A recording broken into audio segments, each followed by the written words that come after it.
आज नवीन, जो एक मैकेनिक था, अपनी बहन निशा को बाइक पर उसके कॉलेज छोड़ने गया। रास्ते में निशा के दोस्त निशा को घूरे जा रहे थे। निशा को ये देखकर एम्बैरेसमेंट हो रही थी। भैया बस यहीं छोड़ दीजिए। पर बेटा, तेरा कॉलेज तो थोड़ा दूर है ना? हाँ, पर आप मुझे यहीं छोड़ दो। पर क्यों? भैया, मैंने कहा ना, आप मुझे यहीं छोड़ दो, मैं घर लौटकर बताती हूँ। नवीन ने निशा को वहीं छोड़ दिया और वो अपने काम पर निकल गया। निशा जैसे ही थोड़ी आगे गई तो उसकी एक सहेली उससे मिली। वो जो तुम्हें छोड़ने आया था, वो कौन था? कोई नहीं, ऐसे ही। तेरा बॉयफ्रेंड है क्या वो? नहीं, वो तो मेरे भैया हैं। तेरे भैया? वो तो एक मैकेनिक लग रहा था। मैकेनिक ही है, वो मेरे दूर के भैया हैं। वही मैं सोचूं, एक मैकेनिक की बहन इतने बड़े कॉलेज में कैसे पढ़ती होगी। अब खैर ये सब छोड़, तू ये बता कि आज क्या स्पेशल है? अपने दोस्त की बात सुनकर निशा को अपनी आर्थिक परिस्थिति पर बहुत घिन आ रही थी। शाम होने पर जब निशा घर आई। आ गई बेटा? हाँ भैया, आ गई। और कल से आप मुझे कॉलेज छोड़ने मत आना। पर क्यों? मेरे सारे दोस्त आपको देखकर सोचते हैं कि मैं मैकेनिक की बहन हूँ। इतने बड़े कॉलेज में कैसे पढ़ती हूँ? तो क्या हुआ? तुझे तो गर्व होना चाहिए। नहीं भैया, उन सबका सोचती हूँ तो मुझे लगता है कि मैं इतनी गरीब क्यों हूँ। आप बस मेरे कॉलेज मत आना। मैं नहीं चाहती कि आपके मैकेनिक होने पर मेरे दोस्त मेरा मजाक बनाए। ठीक है। निशा फ्रेश होने के लिए अंदर चली गई और नवीन अपनी माँ की फोटो से बात करने लगा। देख रही हो माँ, आज आपकी लाडली को मेरे मैकेनिक होने से भी शिकायत है।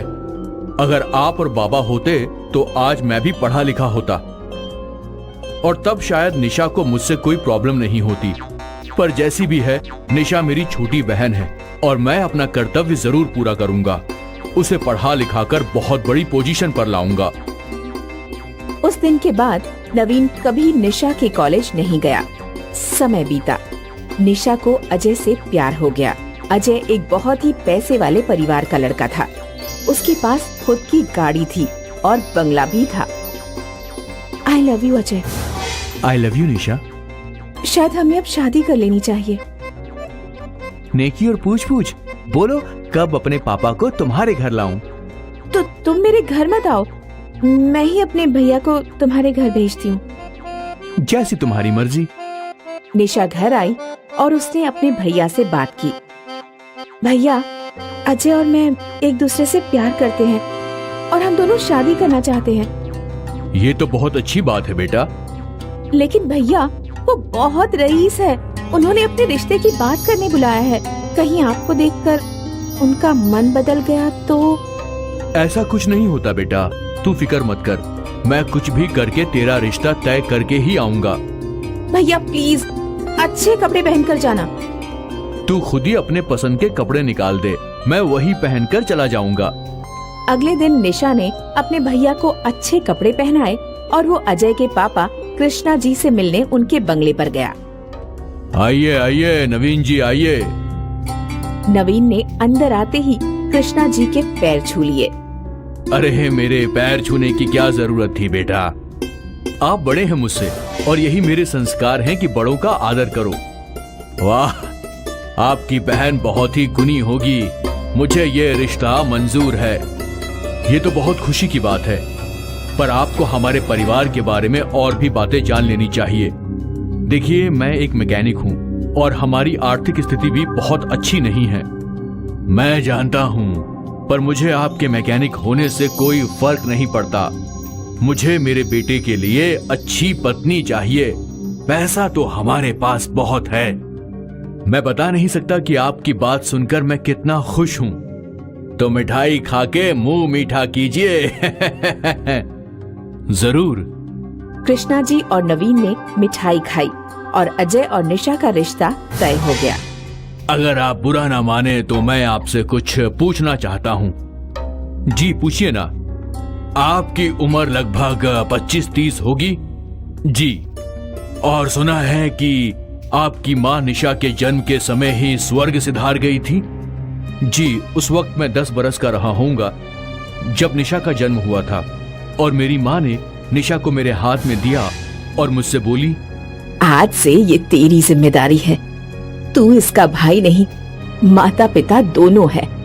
और बस तब से जो काम मिला वो करके मैं दोनों का पेट पाल रहा हूँ। पर मैंने निशा को किसी चीज की कमी नहीं होने दी। उसे अच्छे स्कूल में पढ़ाया, अच्छे कॉलेज में दाखिला करवाया। चाहे मैं जैसे भी रहूं, लेकिन निशा को मैंने सब कुछ अच्छा ही दिया है। ये सब सुनकर बेटा तुम्हारे लिए इज्जत और बढ़ गई है मेरे मन में। बस अब जल्द से जल्द निशा और अजय की शादी करनी है। निशा और अजय की धूमधाम से शादी हुई। नवीन ने अपनी जिम्मेदारी बखूबी निभाई थी। शादी के 2 साल बाद निशा गर्भवती थी। पूरा परिवार खुश था। ये बात अपने भाई को भी बता दो। नहीं नहीं, उन्हें मत बताओ, वो यहाँ भागे चले आएंगे। और तुम्हें तो पता है ना, वो एक मैकेनिक है और हम इतने अमीर, अच्छा नहीं लगता। निशा की ये बात कृष्णा जी ने सुन ली। वाह बेटा वाह, खूब इज्जत दी है तुमने अपने भाई को। आज तुम इस अमीर खानदान की बहू बन गई हो, पर तुम्हें इस खानदान की बहू बनाने तक सब कुछ उस गरीब भाई ने किया है। तुम जब पैदा हुई थी उस वक्त उस 10 साल के भाई ने तुम्हारी जिम्मेदारी उठाई। खुद वो अनपढ़ रहा पर उसने तुम्हें पढ़ाया। खुद बेचारा फटे हाल रहा पर तुम्हें अच्छे से अच्छे कॉलेज में दाखिला करवाया। वाह, अच्छी सोच है तुम्हारी। I'm sorry। सॉरी मुझे नहीं, अपने भाई को बोलो। तुम्हारी खुशियों के लिए उसने अपनी जिंदगी तक कुर्बान कर दी। मुझे भैया के पास जाना है। अजय निशा को उसके भैया के पास ले गया। नवीन गाड़ी बना रहा था जब रोते हुए निशा उसके गले से लिपट गई। क्या हुआ बेटा, तू रो क्यों रही है? बोल, कुछ तो बोल। भैया, हाँ, I'm sorry। मैंने आज तक आपका अपमान किया और आप हमेशा मेरे लिए कुर्बानी देते आए हैं। शांत हो जा बेटा, ये भी कोई रोने वाली बात है? शांत हो जा। तू अगर इतनी सी बात पे रोएगी तो मुझे अच्छा लगेगा क्या? निशा ने अपने आंसू पोंछे। भैया, आप मामा बनने वाले हैं। क्या? नवीन ने निशा को गोद में उठा लिया। मैं मामा बनने वाला हूँ? मैं मामा बनने वाला हूँ। अरे भैया, भैया!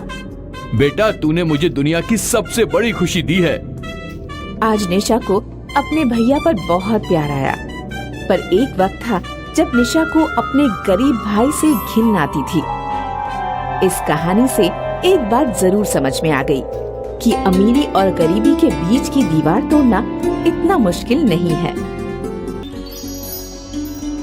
शीना और रवीना दोनों बहनें थीं, लेकिन शादी दोनों की ही काफी अलग होती है। शीना अमीर तो रवीना गरीब घर की बहू बनती है। हाय रवीना, क्या कर रही हो? कुछ नहीं दीदी, बस खाना बना रही हूँ। आप सुनाओ? मैं तो बस कमरे में बैठी बैठी कॉफी पी रही थी। सर्दी बहुत है ना। कैसी बात कर रही हो दीदी, शहर तो एक ही है हम दोनों का। गर्मी के मारे मेरे पसीने छूटे जा रहे हैं। अरे मेरी प्यारी बहन, मेरे कमरे में एसी चल रहा है तो ठंडा ही होगा ना। अब काम वाली खाना बना रही है, बस खाने के वक्त कमरे से बाहर निकलूंगी। ओह अच्छा, गुड है दीदी, तो यहीं आ जाओ ना मेरे घर। हाँ हाँ जरूर आऊंगी। ठीक है दीदी, अब आराम से बात करते हैं, ओके? रवीना फोन रखती है कि सामने सास खड़ी होती है। ये ले, खरबूजा खा ले, मैंने काटा है, सबको बांट दिया, ये तेरा हिस्सा। अरे मम्मी, मैं काट देती, आप क्यों परेशान हुई? बस रोटी बनाकर खाती हूँ। सास रवीना का हाथ पकड़कर कूलर के पास ले जाती है, जहाँ पहले ही उसकी ननद और देवर बैठे होते हैं। भाभी आओ, लूडो खेलते हैं। ये तो हार रही है, आप आ जाओ। अरे मैं तो रोटी बना रही थी, माँ ले आई खरबूजा खाने। अब आप भैया लूडो खिला रहे हो, खाना बनाना है। कोई बात नहीं भाभी, रोटी मैं बना लेती हूँ। रवीना का हंसता खेलता परिवार था। सब एक दूसरे की मदद करते। रोज सुबह शाम पूरा परिवार साथ बैठता। अरे रवीना, चलो तैयार हो जाओ, भेलपुरी खाकर आते हैं, चौपाटी चलते हैं, बहुत अच्छा मौसम हो रहा है। रवीना भी जल्दी से तैयार हो जाती है और दोनों घूमने जाते हैं कि शीना का फोन रवीना के पास आता है। क्या कर रही हो रवीना? अरे दीदी, मैं घर पहुंचकर फोन करती हूँ, इनके साथ चौपाटी आई हूँ। आप बताइए क्या कर रही हैं? मैं तो कमरे में बैठी हूँ, टीवी देख रही थी। अरे दीदी, आ जाओ ना चौपाटी, बहुत अच्छा सुहाना मौसम है। 2 व्हीलर में मुंह पर ठंडी हवा लग रही थी, बड़ा मजा आया। अरे नहीं नहीं, 2 व्हीलर है, कहाँ हम लोगों के घर जानती तो हो तुम। खैर, तुम आ जाओ ना कल मेरे घर। बताती हूँ दीदी, माँ जी से पूछ कर आती हूँ। रवीना फोन रख देती है। तुम्हें लगता होगा ना कि काश तुम भी शीना दीदी की तरह पैसे वाले घर में शादी करती। तो मैं कौन सा गरीब घर से हूँ? खा रही हूँ, पी रही हूँ, अच्छा पहन रही हूँ, घूम रही हूँ, फिर क्या। खैर, भेलपुरी पैक करवा लो घर में सबके लिए। अगले दिन शीना घर पर। चलिए ना, शाम को रवीना के घर चलते हैं, बहुत दिनों से बुला रही है। मेरे पास टाइम नहीं है, रात को मेरी एक पार्टी है बिजनेस से रिलेटेड। तुम ड्राइवर के साथ चली जाओ। नहीं, अच्छा नहीं लगता। शादी के बाद पति के बिना बीवी कहीं जाती अच्छी नहीं लगती। कैसी मिडिल क्लास बातें करती हो? माँ को देखो, कितनी सोशल लाइफ एंजॉय करती हैं वो। मैं नहीं जा सकता। अच्छा, शाम को कहीं बाहर चले, आजकल मौसम बहुत अच्छा होता है। यार, अभी तो बताया पार्टी है, वो भी ताज में। तुमको चलना है तो बताओ। नहीं, ताज का मन नहीं है। चलिए ठीक है। पति ऑफिस चला जाता है। शीना घर पर सारा दिन या तो टीवी देखती या फिर मोबाइल। वो सोचती है कि घर वालों के साथ जाकर थोड़ा बैठे।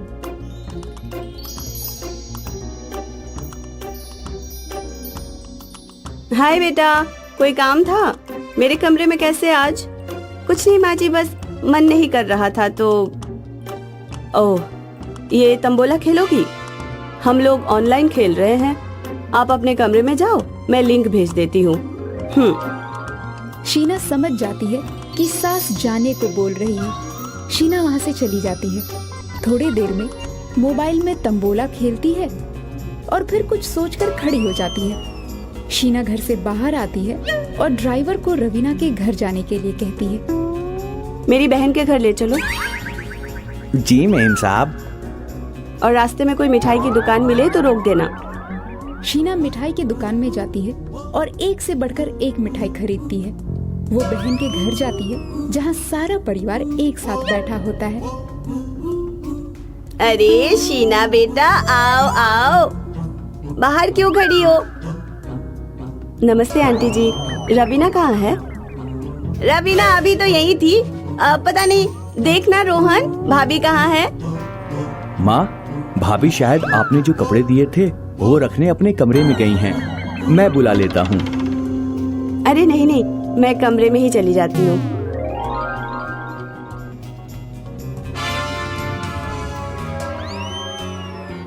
शीना रवीना के कमरे में जाती है जहाँ वो बालकनी में पड़ोसन से बात कर रही होती है। अरे दीदी, कैसे आना हुआ? आओ आओ, चलो ड्राइंग रूम में चलते हैं। नहीं नहीं, क्या सबको परेशान करना, कमरे में ही बैठते हैं ना। कैसी बात कर रही हो दीदी? आप आई हो तो सभी आपसे मिलना चाहते हैं। चलो ना। रवीना और शीना सबके पास जाते हैं जहाँ सास चाय और नाश्ता बनाकर लाती है। अरे आंटी, आप क्यों बना रहे हैं? वो इसलिए कि हम साथ बैठ सके। अब माँ, आप बैठ जाइए। रवीना के घर का माहौल शीना को अलग सा ही लगता है। कितना वक्त हो गया था इस तरह का खाना नहीं खाया था। कितना स्वाद है इस खाने में। ऐसा खाना तो हम लोगों के घर रोज बनता है। अच्छा, खाने में क्या खाओगी दीदी? अरे इसे वो खिलाओ जो गांव वाली बुआ सिखा कर गई थी। हाँ हाँ, मैं बनाती हूँ। रवीना की ननद और देवर भी शीना के साथ बात करने में लग जाते हैं। दोपहर होते ही सारा घर जमीन पर चटाई बिछाकर खाना खाता है। अंताक्षरी खेलता है और खूब गप्पे लगाता है। शीना जब वापस घर को जा रही होती है तो रवीना की सास उसे पैसे देती है। बेटा, पहली बार बहन के घर आई हो। वैसे तो हम लोग तुम्हारे जितने अमीर नहीं हैं, लेकिन मैं बड़ी हूँ। ये छोटी सी भेंट रख लो। पता होता कि तुम आने वाली हो तो कोई साड़ी खरीद कर रखती। शीना सास के पैर छूती है और आंखों में आंसू भरकर बोलती है, मैं तो सिर्फ पैसों से अमीर हूँ, लेकिन रवीना तो रिश्तों से अमीर है। जीवन में सच्ची हंसी और खुशी अपनों के साथ है, ना कि पैसों से। शीना वहाँ से चली जाती है और रवीना सास को देखकर मुस्कुराने लगती है। आशापुर नाम का एक खूबसूरत गांव था, जहाँ के लोग सादा और खुशहाल जीवन बिताते थे। गांव में गीता और मीना नाम की दो बहनें अपनी दादी के साथ रहती थीं। मीना, तुम अभी तक अपने सूट पर कढ़ाई करने में लगी हुई हो। दादी बाजार से वापस आती ही होंगी। अगर उसने पानी का घड़ा खाली देख लिया तो तुम्हारी बहुत पिटाई करेगी। जल्दी से जाकर घड़ा भर लाओ, मैं कपड़े धोने जा रही हूँ। गीता और मीना अपनी दादी से खौफ खाती थी, क्योंकि उनकी दादी बहुत गुस्सैल और चिड़चिड़ी थी। दादी हर सुबह और रात सोने से पहले मीना और गीता को दो दो कोड़े लगाती थी। कभी कभी तो मीना और गीता को लगता था कि उन दोनों को अपनी दादी को छोड़कर भाग जाना चाहिए, लेकिन बेचारी जाती भी तो कहाँ जाती। गांव के लोग भी मीना और गीता की दादी के व्यवहार को लेकर बहुत आश्चर्यचकित थे। कोई भी दादी के अतीत के बारे में नहीं जानता था। बेटी, तुम्हारी दादी इस गांव की नहीं है, वे कहीं दूर से इस गांव में रहने आई थी। कोई नहीं जानता कि वो बचपन से ऐसी है या बाद में ऐसी हो गई। गीता और मीना की दादी रोजाना सुबह सैर करने जाती थी और सैर से लौटने के बाद वो गीता और मीना को दो दो कोड़े मारती। सोते से अचानक कोड़े पड़ते तो गीता और मीना की चीख निकल पड़ती और वो रो पड़ती। एक दिन आखिर गीता और मीना ने निश्चय किया कि वे दोनों घर छोड़कर चली जाएंगी। हम दादी का अत्याचार और नहीं सह सकते। हमारी पीठ पर जख्म भर नहीं पाते, तब तक दूसरे जख्म आ जाते हैं। ठीक कहा, इतनी निर्दयी दादी दुनिया में किसी की नहीं होगी। गीता और मीना घर छोड़कर भाग निकले। वे नदी पार करके दूसरे गांव जा रहे थे। सामने से एक नाव उनकी ही तरफ आ रही थी, जिसमें एक बुढ़िया बैठी हुई थी। अचानक नदी में बाढ़ आ गई। गीता और मीना की नाव पलट गई और सामने आ रही बुढ़िया की नाव भी पलट गई। गीता और मीना तो तैरकर पार जाने लगे, लेकिन बुढ़िया नदी में डूबने लगी। मीना, हमें उस औरत को बचाना चाहिए। दोनों बुढ़िया को बचाकर किनारे पर ले आए। शुक्रिया मेरी बच्चियों, मैं रुक्मिणी नाम की एक बुढ़िया को ढूंढने जा रही हूँ, जो अपनी पोतियों पर अत्याचार करती है। क्या तुम मुझे उस बुढ़िया के बारे में बता सकती हो? रुक्मिणी? रुक्मिणी हमारी दादी का नाम है और हम ही उनकी अभागी पोतियां हैं। दादी के अत्याचारों से तंग आकर हम घर छोड़कर भाग आए हैं। नहीं मेरी बच्चियों, तुम्हारी दादी अत्याचारी नहीं है, वो बेचारी मजबूर है। क्या आप हमारी दादी को जानती हैं?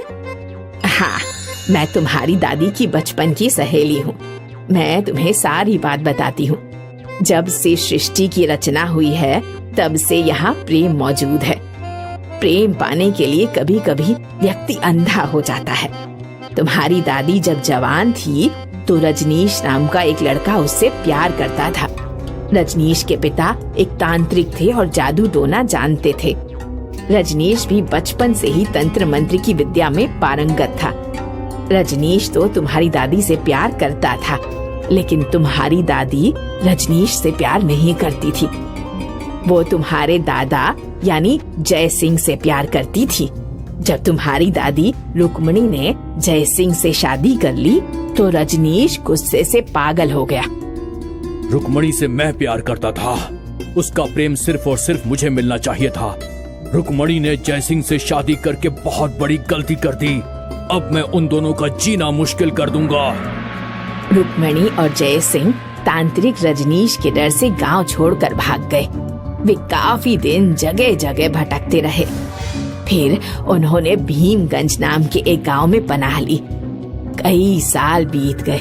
रुक्मणी और जयसिंह का एक बच्चा भी हो गया, यानी तुम्हारे पापा का जन्म हो गया था। लेकिन रजनीश ने तुम्हारी दादी का पीछा नहीं छोड़ा। रुक्मणी और जयसिंह ने कई गांव बदले और तुम्हारे पिता को लेकर इधर उधर भटकते रहे। जब तुम्हारे पिता थोड़े होशियार हो गए तो जल्दी ही उनकी शादी कर दी गई और फिर तुम दोनों का जन्म हो गया।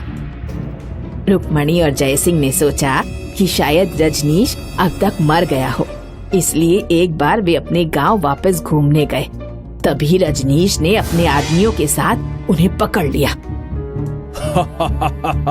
इतने वर्षों बाद आज तुम मेरे हाथ आ पाई हो रुक्मणी, लेकिन तुम चिंता मत करो, मैं कुछ नहीं करूंगा। सिर्फ तुमसे तुम्हारा प्यार छीन लूंगा। जैसे मुझे तुम्हारा प्यार नहीं मिल पाया, वैसे तुम्हें भी किसी का प्यार नहीं मिल पाएगा। मैं तुम्हारे पति और तुम्हारे बेटे बहू को अपनी कैद में रखूंगा। तुम अपनी दोनों पोतियों को ले जाकर पाल सकती हो। मैंने एक आत्मा को तुम्हारे पीछे लगा दिया है जो दिन रात तुम्हारी निगरानी करेगी। तुम इन दोनों लड़कियों को सुबह शाम कोड़े लगाओगी, फिर ये तुम्हें कभी प्यार नहीं देंगी। तुम्हें सिर्फ और सिर्फ नफरत मिलेगी।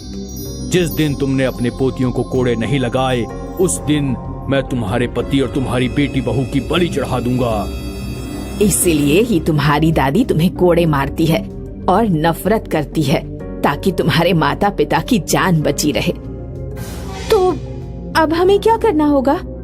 रजनीश मर चुका है, लेकिन वो आत्मा जिसे रजनीश ने तुम्हारी दादी के पीछे लगाया था जिंदा है।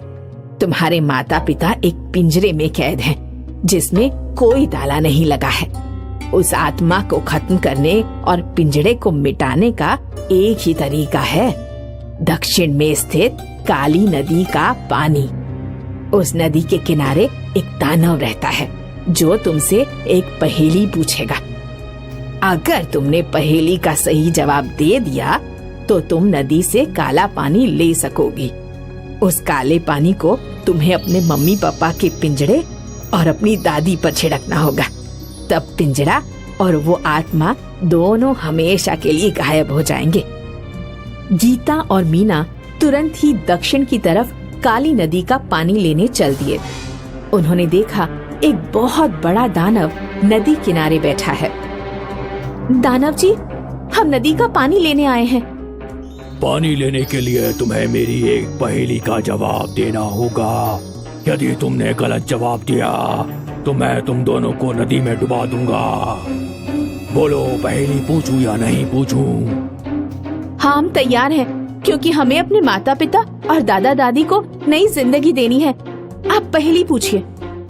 एक गुफा में 32 चोर, दिन भर करते काम, रात को वे करते आराम। बोलो, इनका क्या है नाम? दांत। सही जवाब। तुम नदी का पानी ले जा सकती हो। गीता और मीना ने मटके में काली नदी का पानी भरा और उसे लेकर सबसे पहले अपनी दादी के पास पहुंची।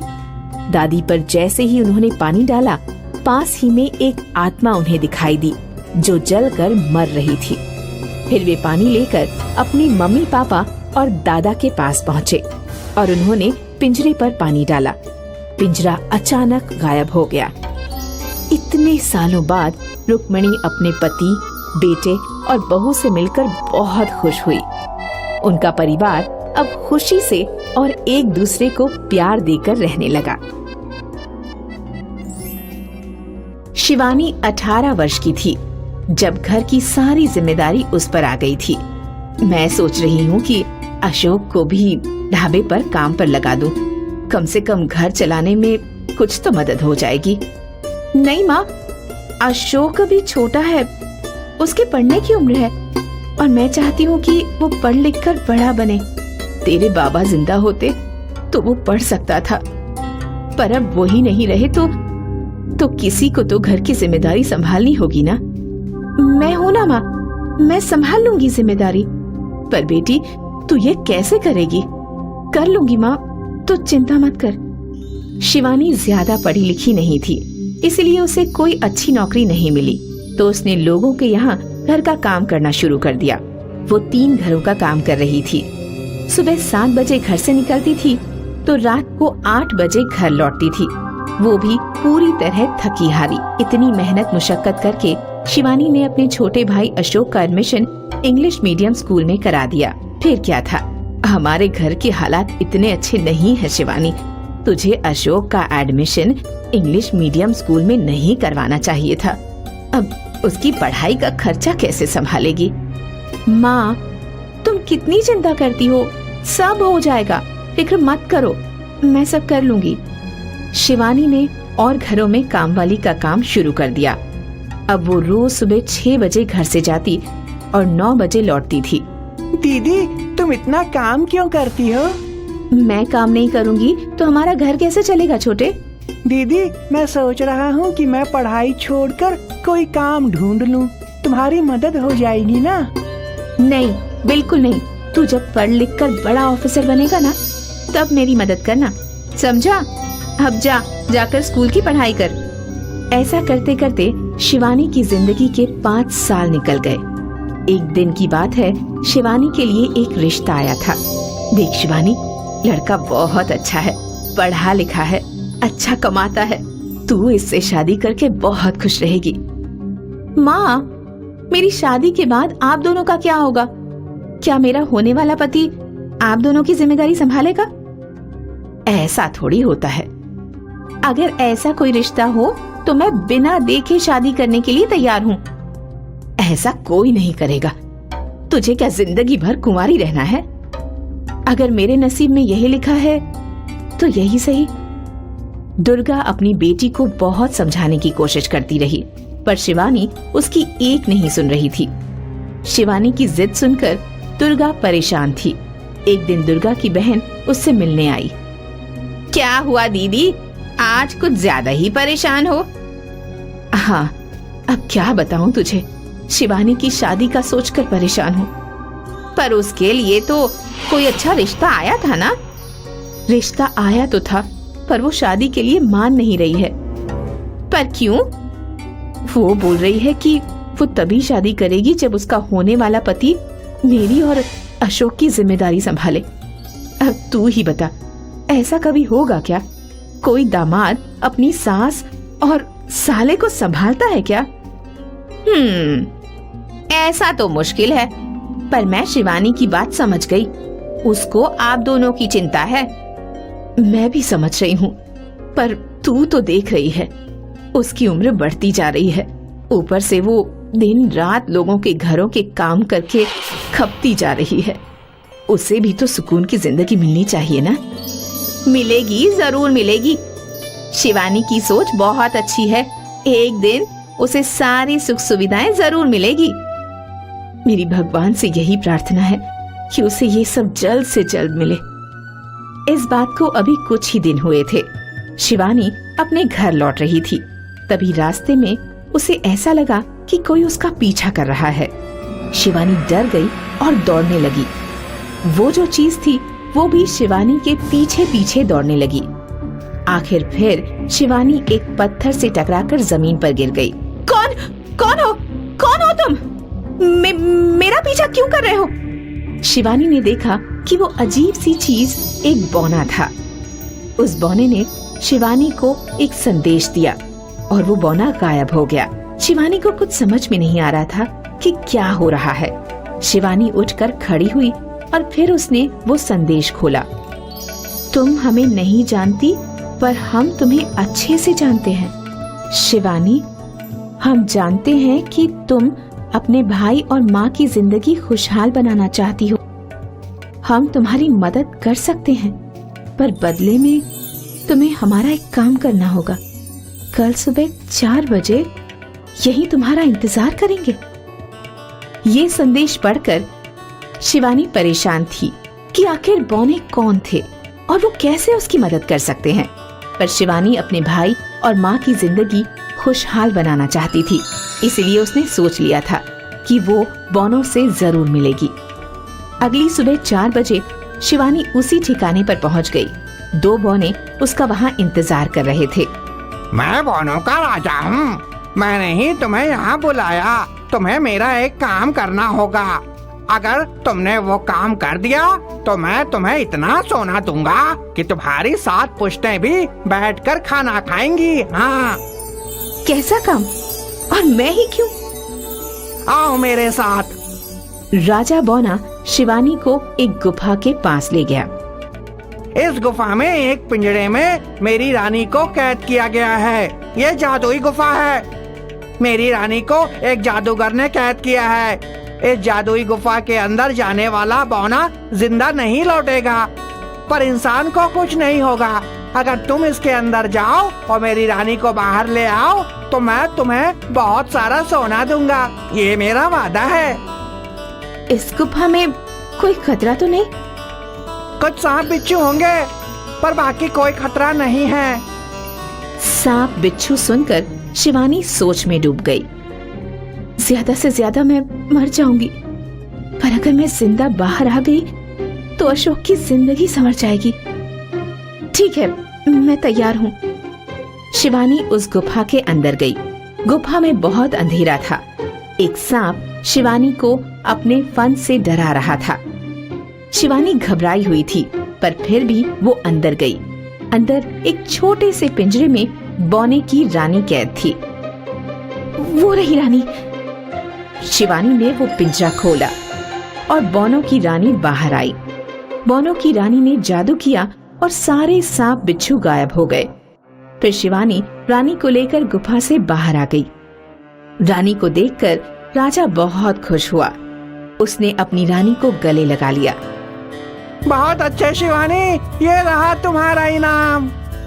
राजा ने जादू से सोने के सिक्कों से भरी 2 बड़ी पोटली शिवानी के सामने रख दी।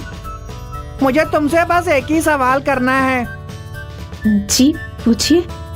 तुमने अपने जान की परवाह क्यों नहीं की थी? क्योंकि मैं पूरे समय अशोक की बेहतर जिंदगी का सपना देख रही थी। अशोक को दुनिया की हर खुशी मिले, बस यही मेरी जिंदगी का उद्देश्य है। मैंने तुमसे अच्छी बहन जिंदगी में नहीं देखी। शिवानी जी, आप हमेशा खुश रहो। बौने वहाँ से गायब हो गए। बौनों के दिए हुए सोने के सिक्कों से शिवानी और उसका परिवार अमीर हो गया। उनके पास सारी सुख सुविधाएं आ गईं। और फिर 1 साल बाद शिवानी की शादी हो गई।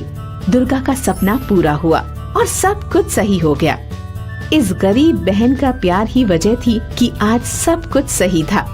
कहते हैं ना, अंत भला तो सब भला। वीडियो देखने के लिए धन्यवाद।